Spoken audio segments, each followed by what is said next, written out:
Hi, I'm Gus, a Gen Z fellow. As part of the Gen Z Leadership Project, I'm going to be making a YouTube series on inspirational women in history. This is the first video of the series, and it's going to be on Boudicca, who was a hero in Britain around the time of the Roman invasion. To give you some context, before the Roman invasion, Britain was in the late Iron Age and lived in houses like this. The country was split up between several different tribes, including the Iceni and the Trinovantes. The Trinovantes lived in what is now Essex, which is actually where I live, and their capital was Camulodunum, which is now Colchester. The Iceni lived just above the Trinovantes in what is now Norfolk. In 43 AD, the Roman Emperor Claudius invaded Britain, defeated the Trinovantes, and made Camulodunum his capital. Boudicca was the wife of Prasutagus, who was the king of the Iceni. The Iceni were not conquered by Rome, but instead made allies with them during the invasion and remained independent. When Prasutagus died, he made the new Roman Emperor Nero his heir, alongside his two daughters, to try and make sure that his family and kingdom were safe from Roman brutality. However, the Romans disrespected his will by pillaging his kingdom, taking his property, and flogging his wife Boudicca.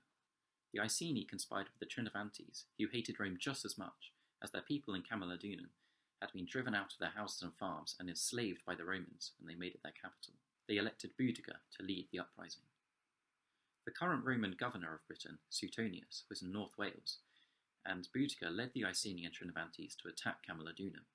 They defeated the Romans defending it and completely destroyed the city.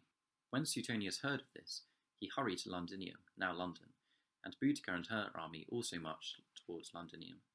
However, Suetonius, seeing that his army was too weak, let Boudicca burn the city to the ground. Boudicca then went on to Verulamium, now St Albans, and destroyed that town too. It is estimated that Boudicca's forces killed between 70,000 and 80,000 Romans. At this point, Emperor Nero was considering removing all Roman forces from Britain. Suetonius, in the meantime, was gathering his forces and took a stand somewhere in the West Midlands. The Roman forces were heavily outnumbered by Boudicca's rebel army. However, the Romans' superior armour, weapons, and discipline led them to victory over Boudicca's army. The Romans slaughtered not only all of the rebel warriors, but also all of the women not fighting, the children, and even the pack animals. Boudicca, refusing to be enslaved by the Romans, killed herself by taking poison. While we must be careful not to glorify Boudicca too much, as her forces did kill thousands of people, she has lived on as a symbol for the fight for freedom. Although Boudicca was eventually unsuccessful in defeating the Romans, she was extremely close to making the Romans leave Britain. Her destruction of 3 major towns was extremely embarrassing for the Roman Empire, especially as she was a barbarian woman, and so completely underestimated by the patriarchal Roman Empire. Boudicca has therefore been remembered in history as a feminist icon. I hope you've enjoyed learning about Boudicca, one of the inspirational women in history in this series.